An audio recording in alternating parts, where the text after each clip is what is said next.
ክብር ለኢየሱስ ይሁን። ክብር ለሱ ይሁን። መጽሐፍ ቅዱስ ከያዛችሁ ከኔ ጋራ የአዲስ ኪዳን መጽሐፍ በእግራችን ቆመን በሉቃስ ወንጌል ምዕራፍ 19 ቁጥር 1 ላይ ቆመን አብረን እናነበዋለን። የምታውቁት ቃል ነው፣ ግን በልቤው ስጸልይ እግዚአብሔር ይህን ቃል አክብዶታል። ሉቃስ ወንጌል ምዕራፍ 19 ቁጥር 1 ከፍተን መጽሐፍ ቅዱስ አብረን እናነባለን። እንደዚህ ብሎ ይናገራል። ወደ ኢያሪኮም ገብቶ ያልፍ ነበር። እነሆም ዘኬዎስ የሚባል ሰው እርሱም የቀራጮች አለቃ ነበር፣ ባለጠጋም ነበር። ኢየሱስ የትኛው እንደሆነ ሊያይ ይፈልግ ነበር፣ ቁመቱም አጭር ነበርና፣ ስለ ሕዝቡም ብዛት አቃተው፣ በዚያም መንገድ ያልፍ ዘንድ አለውና። ያየውም ዘንድ ወደፊት ሮጦ በአንድ ሾላ ላይ ወጣ። ኢየሱስ ወደዛ ስፍራ በደረሰ ጊዜ አሻቅበው አየና፣ ዘኬዎስ ሆይ ዛሬ በቤት እውል ዘንድ ይገባኛልና ፈጥነህ ውረድ አለው። ፈጥኖም ወረደ፣ በደስታም ተቀበለው።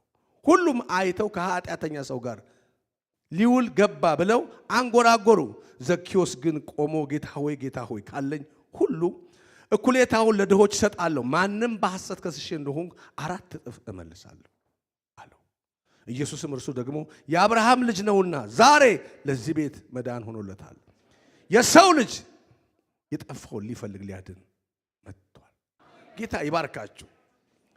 ዘኬዎስ አጭር ሰው ነው። በብሉይ ኪዳን አጭር ሰው አይነ ጮምጫማ ቋቁቻ ያለበት ሚፈስ ምናምን ያለበት ሰው በህብረተሰቡ ዘንድ በጣም የሚጠላ የሚገፋ ሰው ነው። ተፈላጊ አይደለም። ሌላው ደግሞ ቀራጭ ነው። ቀራጭ ደግሞ በጣም የተጠላ ነው። በጣም በአይሁድ በጣም የተጠላ ማህበረሰብ ነው። በወቅቱ ግን እስራኤልን የሚገዛው ሮም ስለነበረ ይሄ ዘኬዎስ የጉምሩክ አለቃ ነበር፣ ባለስልጣን ነበር ማለት ነው። እና በዛ ወቅት ላይ ሮም ስለምትገዛ የሮም መንግስት ዘኬዎስን ቀጥሮት ነበር። አይሁዳዊ ነው፣ የአብርሃም ዘር ነው፣ ግን ተገዝቶ ይኖር ነበር እዛ ውስጥ። ግን በህይወት ውስጥ ደግሞ የሰው ልጅ የሚያስፈልጉት 3 መሰረታዊ ነገሮች አሉት። የገንዘብ ጥያቄ የለበትም ዘኬዎስ። ፍራንክ አለው፣ ካለኝ 4 እጥፍ እሰጣለሁ ይላል። እንዳሁኑ አዋሽ ባንክ፣ ዳሽን ባንክ፣ ኢትዮጵያ ንግድ ባንክ የለም። እቤቱ በማሰሮ ይሁን በምን እንደሆነ ብቻ አስቀምጠዋል። 4 እጥፍ መልሳለሁ ስላለ ሰውየው በደንብ ፍራንክ አለው። የፍራንክ ጥያቄ የለበትም። ደግሞ ለሮም መንግስት መግዛት ከፈለገ ይህ ሰው ባለስልጣን መሆን ከፈለገ ሰውየው የተማረ ሰው ነው። ምክንያቱም አንድ ሰው የጉምሩክ አለቃ ለመሆን አንድ የሆነ ትምህርት ያስፈልገዋል። ትምህርቷም አለች። ዕውቀት የሚባል ነገር በህይወት ውስጥ አለ። የዚህ ሰው ጥያቄ አይደለም የዕውቀት ጉዳይ። ሌላው በህይወት ውስጥ ወንበር የሚባል ነገር አለ። የፈለገውን ይነቅላል፣ ያነሳል፣ ይሾማል፣ ይጥላል። የወደደውን የማድረግ ስልጣን በህይወቱ ላይ አለ። ይሄ ነገር ያለው በምድር ላይ ሙሉ ሰው ያሰኘዋል። ምክንያቱም ገንዘብ ካለ በሰማይ መንገድ አለ እንደሚባል በቃ ማንም ሰው እሱን አይቶ ጌታዬ ነው የሚለው። ብር አለው፣ በደንብ ሀብት አለው፣ በደንብ ገንዘብ ያለው ሰው ነው። ህይወቱ በኃጢአት ቢጨማለቅም በግቦ ቢጨማለቅም የበደለኝነት ስሜት ቢኖረውም ኬትም ያምጣው ኬትም ይፍጫው በቤት ውስጥ ግን አስፈላጊ የሆነ ገንዘብ ሀብት ያለው ሰው ነው። ትምህርት ነው አለው። የጉምሩክ አለቃ ነው ሰውየው። በደንብ የተማረ ሰው ነው። የሮም መንግስት ሊቀጥር ከፈለገ የጉምሩክ አለቃ መሆን የሚያበላ ቦታ ነው። የፈለገውን ዕቃ ያስገባል፣ ይጥላል፣ ያነሳል። የወደደውን የማረግ አለው። ሌላው ወንበር አለው ሰውየው። ተሽከርካሪ ወንበር ላይ ቁጭ ብሎ ደብረኛል ውጣ ማለት ይችላል። ተነስ ውጣ ግባ የማለት ስልጣን አለው። 3ቱ ያለው ሰው ሙሉ ነህ ነው ስሙ ራሱ። የተሟላ ህይወት ያለው ሰው ነው። በህይወት ውስጥ ግን ክፍተት ነበረው። ገንዘብ ያልሞላው፣ ብር ያልሞላው፣ ትምህርት ያልሞላው ህይወቱ ውስጥ ክፍተት ነበረው። ሐዘን ነበረው። የማያቋርጥ ትግል ነበረው። የሰው ልጅ የሚጋድለት ትምህርት ነው አለው። ጭንቅላት አለው፣ ወንበር አለው፣ ገንዘብ አለው። በህይወት ውስጥ ግን ማንም ሊሞላው የማይችል ክፍተት አለ። ምክንያቱም የሰራው እግዚአብሔር በህይወቱ ውስጥ ገንዘብ ያልሞላው፣ ስልጣን ያልሞላው፣ ትምህርት ያልሞላው ህይወቱ በክፍተት የተሞላ ነው። ሰላም የለውም፣ ረፍት የለውም፣ ደስታ የለውም። ምንም በህይወት ውስጥ ተቀበዝብዟል። ይዞ ተቀበዘበዘ፣ ተማረ፣ አላረፈም። ትምህርት ያስፈልጋል፣ አዎ። ገንዘብ ያስፈልጋል፣ አዎ። ወንበር በጣም ግን አያሳርፍም። ረፍት የለውም፣ ጸጥታ የለም። ተቀበዝብዟል፣ ደስታ የለውም። እየጠጣ ምናልባት እየዘፈነ የወደደውን እያደረገ ምንም ረፍት የለውም። ጫጫታ ነው ህይወቱ። ቅብዝብዝ የተረበሸ ህይወት ነው ያለው። ምናልባትም ትዳር ካለው የተበጠበጠ ሊሆን ይችላል። የቀራጮች አለቃ ነው። ህዝቡም ደግሞ እሱን ጥላቻ አለው። ይሁንና በህይወት ውስጥ ግን አንድ ክፍተት አለ። የዛ ክፍተት መልስ ሊሆን የሚችለው ኢየሱስ ብቻ። ዛሬ መልእክት አንድ ነው። ኢየሱስን የሚፈልግ ሰው በሚል ነው። አጠገባችሁ ኢየሱስን ፈልገው በሉት። ይሄ ነው ርዕሴ ዛሬ። በቃ አያችሁ፣ ገንዘብ አልሞላውም ሰውየው፣ ትምህርት ያዘ አልሞላም፣ ወንበር ይዞ አልሞላም፣ ረፍት ጸጥታ የለውም፣ ቤቱ ደስታ የለውም፣ ረፍት የለውም። ለዚህ ነው ጌታ ገብቶ ዛሬ ለዚህ ቤት ምን ሆኗል አለ? መድኃን ሆኗል። ለምን? ረፍት የሌለው ቤት ነው፣ ሰላም የሌለው ቤት። አንዳንድ ቤተሰብ ቤት ስትገቡ እኮ እንደ ዛፍ ነው የሚከብዳችሁ። ይከብዳል። ውጣ ከዚህ ቤት ይላል። ይጨንቀሃል። ፕሪዝን ነው፣ እስር ቤት ነው። ፍራንኮ አለ፣ ሁሉ የተሟላ ነው፣ የተስተካከለ ነው፣ ደስ ይላል ቤቱ፣ በጣም ያምራል። ግን ሰላም የለውም። ሚስት ላይ ሰላም የለም፣ ልጆች ላይ ሰላም የለም። ቤተሰቡ የታወከ የተረበሸ ፊት ነው፣ የተረጋጋ ፊት የላቸውም። ቅብዝብዝ ነው፣ ደስታ የላቸውም። ስለዚህ ይሄንን ለረጅም ዘመን ካስተናገደ በኋላ ሲያስብ ከዚህ ጨለማ ሊያወጣው የሚችል አንድ ብቻ ነው። ሊያሳርፈው የሚችል በሰማይ በምድር የለም። ሃይማኖት አያሳርፍም፣ ገንዘብ አያሳርፍም፣ ስልጣን አያሳርፍም፣ ወንበር አያሳርፍ። የሰው ረፍት ኢየሱስ ብቻ። ለዚህ ነው መጽሐፍ ቅዱስ እናንተ ደካሞች ሸክማችሁ የከበደ ወደ እኔ ኑ እኔም ለነፍሳችሁ ረፍት እሰጣለሁ። አንዳንዱን እኮ በእጃችን ይዘነው ይሄ ነው እንዴ ቀሎብናል። የሰው ውስጡ ረፍቱ ኢየሱስ ነው። እጃችሁን አንሱ። የኔ ረፍት ኢየሱስ ነው በሉ። አንሱ ባካችሁ። የኔ ደስታ ኢየሱስ ነው በሉ። የኔ ረፍት ኢየሱስ ነው። እሱ ነው። ሃይማኖት አይደለም። ደስተኛ አልነበረም። ቅብዝብዝ ብሏል። ሲያስብ ምናልባትም ሃይማኖት ቤት ሄዶ ይሆናል። የተለያየ ነገሮች አድርጓል። ግን የተረጋጋ አይደለም። አንዳንድ ሰው የተረጋጋ አይደለም፣ የተረበሸ ነው። ሲነዳ ተረብሿል። ገንዘብ ይዞ ረብሻ ነው። ወንበር ይዞ ቅብዝብዝ ነው። ፊቱ ሰላም የለው፣ ውክ ያለ ነው። እሱን የያዘ ሰው ያርፋል። ኢየሱስን የያዘ ሰው ልመርቃችሁ፣ የረፍት መንፈስ ይግባባችሁ። ጮክ በሉ አሜን በሉ። የረፍት ቅባት፣ የሰላም ቅባት፣ የሰላም አለቃ የሆነው የእግዚአብሔር መንፈስ ይግባባችሁ።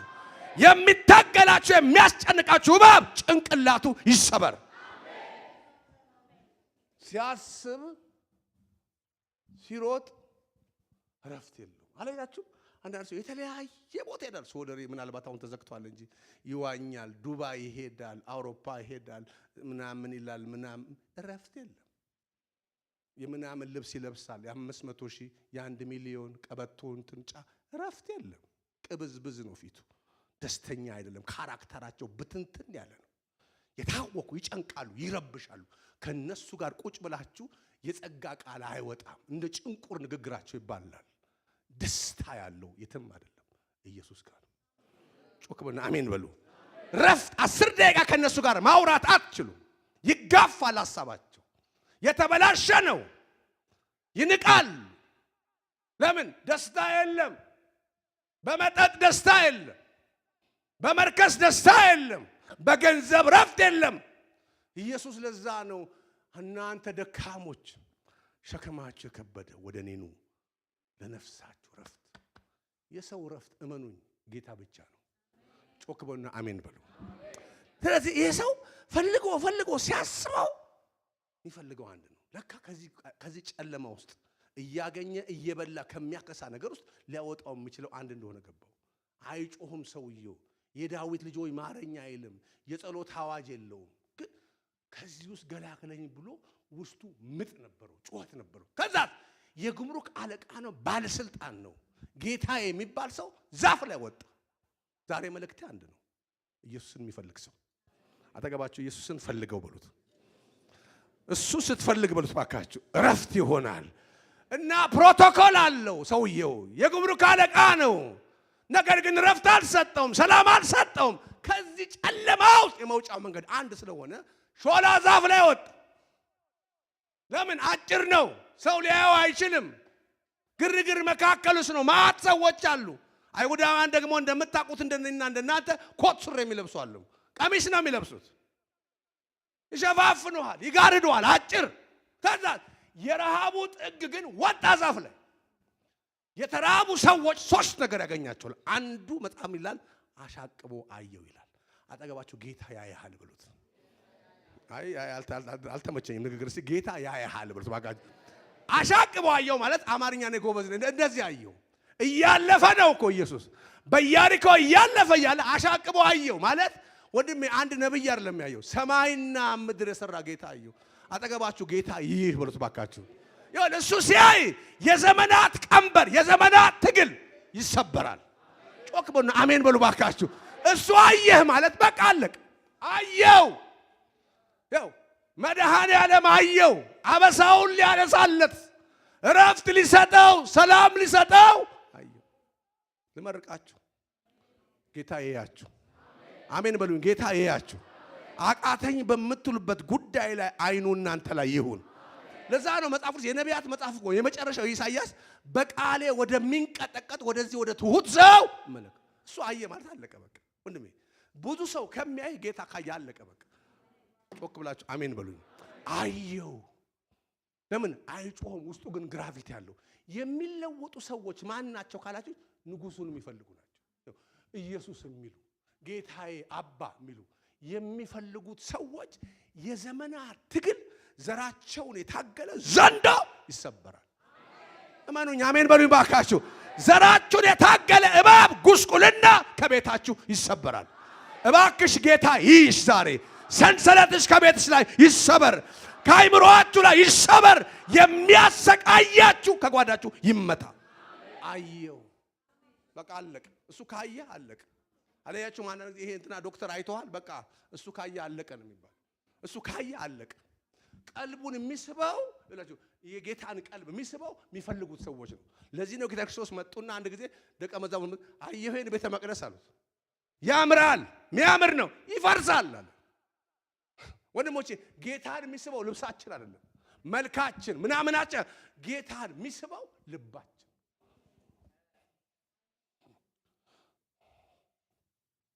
እኔ አንድ ድምጽ እሰማለሁ፣ ትግል ይሰበራል። ለብቻችሁ የምታወሩበት ትግል አለ። እግዚአብሔር ምስክሬ ነው፣ ጌታ ይሰብረዋል። ለረጅም ዘመን የታገላችሁ ትግል የእስራኤል ቅዱስ እግዚአብሔር ይሰብረዋል። ለዛ ነው የግብፅን እኮ መንኮራኩር አየ ይላል፣ ወረደ ይላል።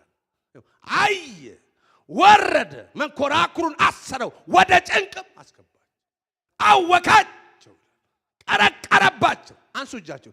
የታገላችሁ ለረጅም ዘመን የተከታተላችሁ የፈርዖን መንፈስ ከቤታችሁ ላይ ይሰበር፣ ወደ ጭንቅ በኢየሱስም ይግቡ።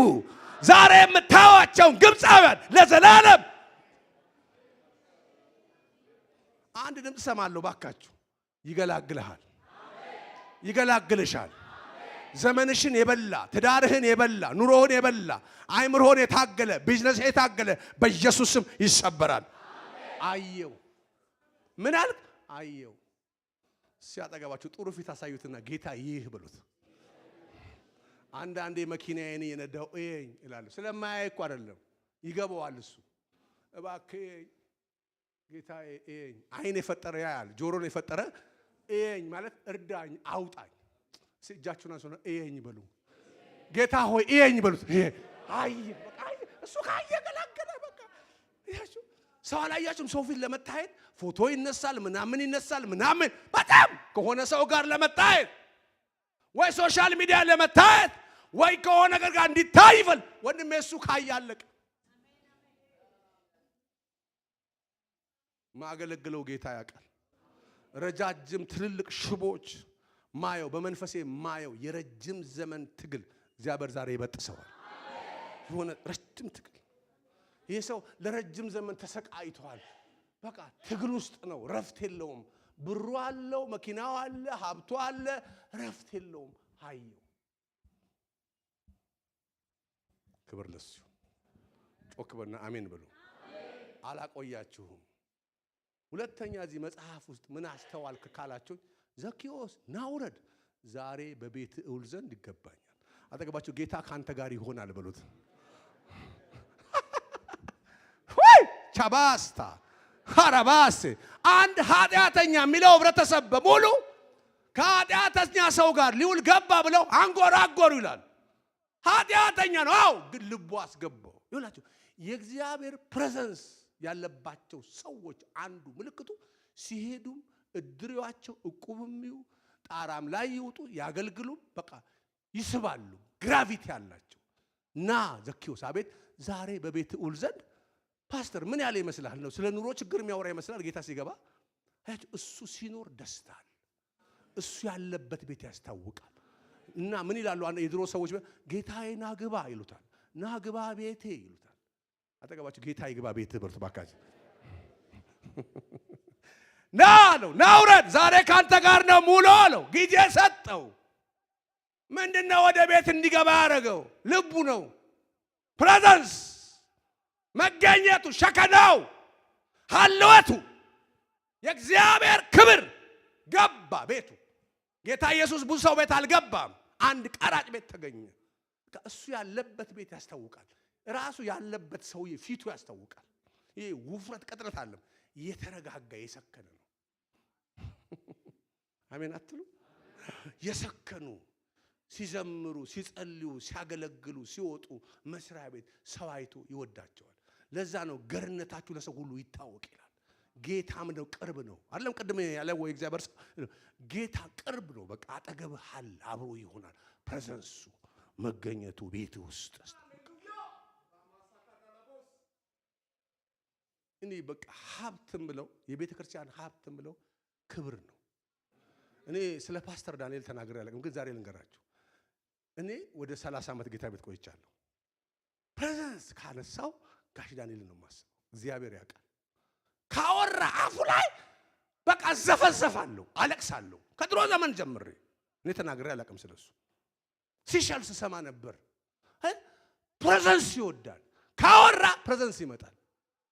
አንዳንድ ሰው ስለ ፕሬዘንስ ያወራል፣ ግን የለም ይንቋቋል። ቆርቆሮ ነው። ማውራትና ማሰብ መኖር ይለያያል። ፕሬዘንስ ያስፈልጋል። እቤት ላይ ፕሬዘንስ፣ ትዳር ውስጥ ፕሬዘንሱ ይፈልጋል። ንግድ፣ ቢዝነስ፣ አገልግሎት የእግዚአብሔር ክብር ይፈልጋል። ሸምዳጅ አይደለም። ፕሬዘንስ ካወራ ዳንኤል በቃ አለቀ። ይመጣል። አለቅሳለሁ እግዚአብሔር ክብር ብሎ ካወራ አለቀ። አያችሁ፣ አንዳንድ ሰው አብሮት ሸከናዋል። ሲሄድ ፕሬዘንስ አለ። ሰው ይወዳል። ሰው በአንተ እንደሚጽናና ታውቃለህ። ክው ያለ መንፈስ ይሰበር። ብድግ አድርጎ እጃችሁ ክው የሚያደርግ መንፈስ ይሰበር። ኮቴ የሚያቀል እባብ ጭንቅላቱ ይሰበር። ዮሴፍን እንደ መንጋ የመራ ይላል። ፕሬዘንሱ አብሮት ነበር። 70 ሆነው ገቡ። ፈሯቸው። ለምን? ኮቴያቸው ለእግዚአብሔር ነበር። አብሯቸው ነበር። ሰው ቤታችሁ ሲገባ ሊያገኝ የሚፈልገው አንድ ነው፣ ፕሬዘንስ። ታውቃላችሁ፣ ለዚህ ቤተክርስቲያን መናገር አልችልም። የእግዚአብሔር ፕሬዘንስ አለ። ታውቃላችሁ፣ የለመደው ይሄ ቤት የሚለምደው የሚያውቀው አንድ ነው። ልታስተምሩ ትችላላችሁ፣ ምን ትላለህ? ግን ያለ እግዚአብሔር ክብር ይሄ ቤት ቆሞ አይቼዋለሁ። አውቃታለሁ። ይህችን ቸርች ከድሮ ዘመን ጀምሬ ይሄ ቤት የለመደው ያንተ ቤት የለመደው አንድ ነው። ምን ያመጣዋል? ከፈለከው ይመጣል።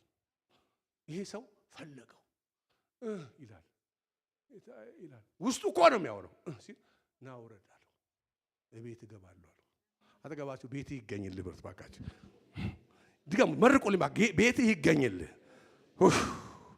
እሱ ያለበት ቤት ልጆች ላይ ያስታውቃል፣ ፊታችሁ ያስታውቃል፣ ብላት ብላ ያስታውቃል። ሲያይ ይወዳል። ረፍት ነው። ለዛ እኮ ነው ሙሴ አብሮት የጌታ ክብር አብሮት ነበር። ሰዎች በሩቅ አይተው ይሰግዳሉ። ፕሬዘንስ ወሳኝ ነው። ልብስ አይደለም ፕሬዘንስ። ነገራችን ልብስ አይደለም። አይሁድ እኮ ብዙ ልብስ ለብሰው እንዳይመስላችሁ፣ አብሯቸው ግን ክብር ነበር። እነ ሙሴ እኮ ትልልቅ ልብስ ለብሰው፣ አሁን እኮ በጣም ውድ የሆኑ ልብሶች አሉ፣ ውድ የሆኑ ጫማዎች፣ አልማዞች፣ ወርቆች አሉ። ግን የለም። አንድ እህት የአገልጋይ ሚስት ነች። መላጣ ነው ትላለች። እንትናን ታውቂዋለሽ? አዎ መላጣ ነው ትላለች። ምን ማለት? የለውም፣ ክው ያለ ነው ማለት ነው።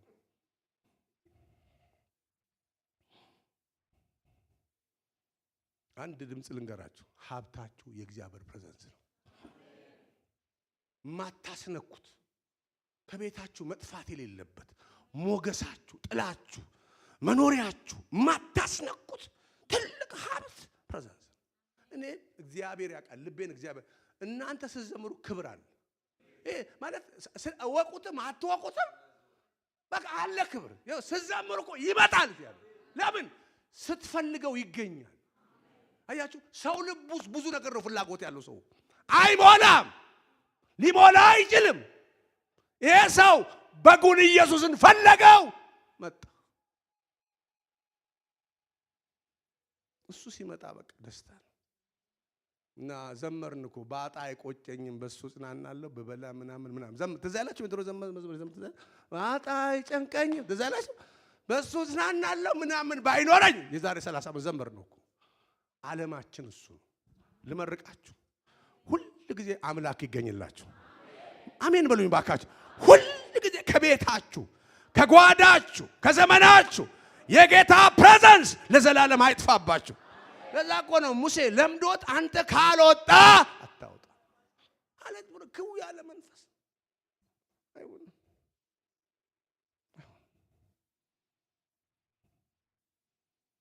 ክብር ለሱ። ጮክ በና አሜን በሉ። ዝም ብሎ የሆነ ራእይ ያየው ስለሆነ ነው። የሚታገላችሁ ወድቋል። ጮክ በና አሜን በሉ። የዚህ ሰው ጥያቄ ለዘመናት ያለው ጥያቄ እላዩ ላይ ሃይማኖት ያልሰጠው ገንዘብ ያልሰጠው ወንበር ያልሰጠው በቃ ሃይማኖት ያልሰጠው ያ ቀንበር ተሰበረ። ለምን ሲመጣ ቤት ረፍት ነው፣ ደስታ ነው። የዛሬ 27 ዓመት ከአሜሪካ ሀገር ብዙ ሐዋርያቶች ነቢያቶች መጡ። ናዝሬት ከተማ ውስጥ ትዝ ይለኛል መጡ። ፊቴ እንደ ድንች ተላጠ። ለምን የእግዚአብሔር ፕሬዘንስ ነበር። ጠዋት ነው የተጀመረው። ሰውየው ሰበከ፣ ፕሬዘንስ መጣ። ገረጋንቲ ቀይ ገረጋንቲ ላይ ፕሬዘንስ መጣ። ሰው ሁሉ ወደቀ። ደስ ይለኛል ሁልጊዜ ሳስብ የኔ የህይወቴ ለውጥ እዛ ጋር የተለወጠ ይመስለኛል። የእግዚአብሔር ፕሬዘንስ ሲኖር ጥሩ ምንጣፍ አይፈልግም። በቃ አለቀ። ያ ክብር ይምጣ። ልመርቃችሁ በቤታችሁ እግዚአብሔር ይገኝላችሁ። ጮክ በና አሜን በሉ ባካችሁ። የመጨረሻ እቺን ልንገርና ልጸልይ። ክብር ለሱ። የጌታ መገኘት እዚህ ቤት አለ። አጨብጭቡለት ለጌታ። ዛሬ በቤት እውል ዘንድ ዛሬ አንተ ቤት ነኝ አለ። የሆነ ትልቅ ባለስልጣን ቤታችሁ መጣለው ካለ ግራ ይገባችኋል። ምንድነው የሚወደው ምግብ? ምንድነው የሚበላው? ምንድነው ቤቱ ይፈልጋል? ቀለሙ ይደብረዋል ወይ? ምን ይመች? በጣም ወንድሞቼ ጌታ አንድ ነገር ነው የሚፈልገው፣ ልብ ይፈልጋል። አሜን በሉ። ለዛ ነው በብሉይ ኪዳን እኮ በፍጹም ልባቸው ፈልገውኛልና ተገኘላቸው። እግዚአብሔር የሚፈልግ ልብ ምን ይበለውላል? እግዚአብሔርን ፈልጉት፣ ሁሉ ጊዜ ፈልጉት። ምን ትላላችሁ? ሁሉ ጊዜ የሚፈልግ አምላክ እሱ ብቻ። ክብር ለሱ። ኢየሱስ ጌታ ነው። እኔ ያው በርግጥ ስብከት ላይ ነው ያለ ነው፣ ግን መንፈስ ቅዱስ የሆነ ነገር ስለሚነግረኝ ነው። ያስቃችኋል። አጠገባችሁ እግዚአብሔር ያስቃሃል በርሱ ባካችሁ። ያስቃሃል። ሳቅ ይሆናል። ግዴላችሁም ሳቅ ይሆናል። በቤታችሁ ውስጥ ትግል አለባችሁ። እግዚአብሔር ምስክሬ ነው። የሚያስቅ ነገር በቤታችሁ ይሆናል። እግዚአብሔር ያስቅሻል። በጓዳሽ ያስቅሻል። በመገኘቱ ያስቅሻል። ድሮ አገኘው ይደጋ አንድ መዝሙር ነበረው፣ ዝም በሉ የሚል መዝሙር። የኮቴ ድምፅ ሲሰማ ይጎበኘኝ ነው መሰለኝ ኢየሱስ ይሆናል የሚል መዝሙር ወዲዬ ይሆናል። በቃ እንባችን ይፈሳል። እሱን ነበር የምንፈልገው። እንጀራ አምጣ አንልም፣ ዳቧል ና ነበር የምንለው። እና ጌታዬ መገኘት ይምጣ። ፕሬዘንስ እሱ ነው ዓለሜ፣ ሌላ ዓለሜ እሱ ነው ደስታችን። ለጌታ ጨብጨቡለት። በቃ ወይ ክብሩ ለሱ ይሁን። በቤት ውል ዘንድ ይገባኛል ካለ በኋላ በውጪ ሰዎች ያጉረመርማሉ። የመጨረሻ ኢየሱስ የተናገረውን ልናገርና ልጨርስ። ዛሬ ለዚህ ቤት ምን ሆኗል አለ? መዳን ሆኗል አለ። አጠገባችሁ መዳን ይሆናል። ኢየሱስ የሌለበት ቤት እኮ ህመምተኛ ነው። እንዴት እንደሚጎረብጥ በተለይ እግዚአብሔር አይናችሁን ከከፈተው ውጣና ሂድ ነው የሚልን። ሰው ቤት ስትገቡ እኮ አይመቻችሁ፣ በቃ አይመቻችሁ። እግዚአብሔር አይናችሁ ካልከፈተው ምግቡ ቤቱ ምናምን ይመቻል። ግን አይደለም። እግዚአብሔር አይናችሁን ከከፈተው በቃ ከባድ። አንድ ወንድም አንድ ጊዜ አንድ ቦታ ሄድን እና ጸልይ ብሎ ተብሎ ተላከ። ከኔ ጋር ነው። እግዚአብሔር የለም ማለት ደነገጥኩ። እዚህ ቤት የለም። ደነገጥን። ደግሞ ያምራል ቤቱ፣ ያሳቀቃል ራሱ ስትገባ ቤቱ። አያችሁ፣ ማግኘት መጥፎ ነው እያልኳችሁ አይደለም፣ አደራችሁ። በጣም ማግኘት ያስፈልግ፣ የለም እግዚአብሔር ክው ያለ ነው አለኝ። ምላችሁ ብዬ ነው። ኢየሱስ እዚህ ቤት ገባና ዛሬ ለዚህ ቤት ምን ሆኗል አለ? መዳን። ስንቶቻችሁ እንደተረዳችሁ አላውቅም፣ ግን መዳን ይሆናል። መድኃኒት በቃ ረፍት፣ የአብርሃም ልጅ ነውና ዛሬ ለዚህ ቤት ምን ሆኗል አለ መዳን ረፍት ይሆናል። በዚህ ባገለገልኩባቸው ዘመን ውስጥ ብዙ ሰው አይቻለሁ። የብዙ ሰው ፊት አይቻለሁ። ብዙ ሰው ቤት ገብቻለሁ። ብዙ መድረኮች ላይ እግዚአብሔር ምሮኝ ቆም ያለው ግን የማይጎረብጥ ቤት እግዚአብሔር ፕሬዘንስ በቃ አይቻለሁ። ባገልግሎት ብዙ መድረኮች አይቻለሁ። አንድ ቀን መድረክ ላይ ቆሜ እግዚአብሔር ሆይ በእናት እና እዚህ ጉባኤ ብዬው አውቃለሁ። እሱ እናት የለውም ዘላለማዊ አምላክ ነው አውቃለሁ። ገብቷቸዋል። ሙዚቃው አለ፣ መብራቱ አለ፣ ዱብ ዱብ ዱብ ይላል። በቃ ዱብ ልቅልቅ ዱብ ዱብ በጣም ኧረ ጌታዬ በእናት ና ብዬ አውቃለሁ። ለመድኳ። ሱስ ነው እሱ። አንዴ ከለመዳችሁት ፕሮግራም አታደርጉም። ገባችሁ? በቃ ይጨንቅ። ኧረ በእናት ና እግዚአብሔር ኧረ እንዴ ልቆም ነው ይጮሃል። መብራቱ ምኑ ጭሱ ይላል። ለመድኩ። ምን ላድርግ? እያችሁ ይጎረብጣችኋል፣ ይጨንቃችኋል። እስር ቤት ይሻላል። ፕሪዝን ነው እዛ ቤት። አንድ ቀን የሆነ ቦታችን ልንገራችሁ። አንድ ቀን የሆነ ቦታ ገባው። እንደዚህ አይነት ምግብ በህይወቴ አይቼ አላቅም። እዚህ ሀገር አለም፣ ሌላ ሀገር ነው፣ ከኢትዮጵያ ውጪ ነው። ያ ቤቱ በቃ ያምራል። ሁሉ ነገር አለ፣ የሌለ ነገር የለም። እኔ አይቼው አላቅም። እኔ ፊልም ላይ ነው የማውቀው ምግቡን። እንደዚህ ተደረገልኝ ምናምን ቁጭ በል ተባልኩ። ምግቡን አላውቀውም። እሱ ነው የሚያቀኝ ምግቡን። እኔ አላውቀውም ምግቡን። ቤቱም አላውቀውም። ለመጀመሪያ ጊዜ ትልቅ ቤት ነው የገባሁት። በጣም ደነገጥኩ። ፊልም ነው የመሰለኝ። ከዛ እኔ ሁል ጊዜ እግዚአብሔርና ነገር ጠይቀዋለሁ። ስገባ ሰው ቤት ማረኝ እላለሁ። ማረኝ ማለት አይኔን ክፈተው ማለት ነው። እኔ ደግሞ ምግብ ምንም የሚገርመኝ ምግብ የለም፣ ግን ምግቡ ይገርማል። አላውቀውም። ምግቡ ራሱ የቀረበው የምግብ አይነት አበሻ አይደለም። ምግብ የቀረበው ሴትዮዋም አበሻ ድብልቅ ነች። ገባሁ። ስገባ ቀረበ ምግቡ። ይሄን ቀጥለ ትበላለ፣ ይሄን ትበላለ፣ ይሄን ትበላለ፣ ይሄን ትበላለ አሉኝ አልኩ። ከዛ እንጸልይ ስል እግዚአብሔር ምስክሬ ነው። ሴትዮዋ አዞን አየኋት። እግዚአብሔር ምስክሬ ነው። ለካ አላዋ ላይ አውሬ አለ። ባልና ሚስቶች ናቸው። ወዳቅ ስል ምግቡ ተደፋ፣ እነሱም ተደፋ። ምግቡም ተደፋ።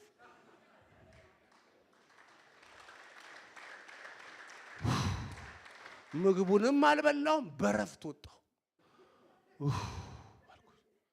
ሌሊቱን ሙሉ ቁንጣን ይዘኝ ነበር። አረፍኩ። ለካ አውሬው ነው ምግብ የሚያቀርበው። ከዛ በኋላ እግዚአብሔር ምስክሬ ነው። እኔ የሚገርመኝ ምግብ የለም። በቃ እኔ የምግብን ጥግ አየሁት። ይሄ እንትን ነው ይሉኛል። እኔ አላውቀውም። እንትን ነው የሚባለው ራሱ ለካ እባብ ነው፣ አውሬ ነው የሚሰጥ። ወንድሞቼ እግዚአብሔር ያውቃል። ልቤን እግዚአብሔር ያውቃል። እረፍት ያለበት ቤት ያስታውቃል። ሰው ቤታቸው ሲገባ ያስታውቃል። ሜካፕ የሌለው ዲኮር የሌለው ረፍት ያለ ደስ ይላል። ቁጭ በል ይላል። ቁጭ ብለህ ቡና ትጠጣለህ። ቁጭ ብለህ ሻይ ረፍት አለ። ቤተ ክርስቲያንም እንደሱ ነች። ዘኪዮስ ቤት ዛሬ ለዚህ ቤት ግን ጸሎት መጣብኝ፣ መንፈስ መጣ፣ ፕሬዘንስ መጣ። ፕሬዘንስ በቃ ፕሬዘንስ። ዛሬ ምንድነው የምንለው ካላችሁኝ፣ እፈልግሃለሁ፣ ለቤቴ እፈልግሃለሁ፣ ለትዳሬ እፈልግሃለሁ፣ ለጓዳዬ ለኑሮዬ እፈልግሃለሁ። በቃ እኔ ሌላ አልላችሁም። እፈልግሃለሁ ጌታ ሆይ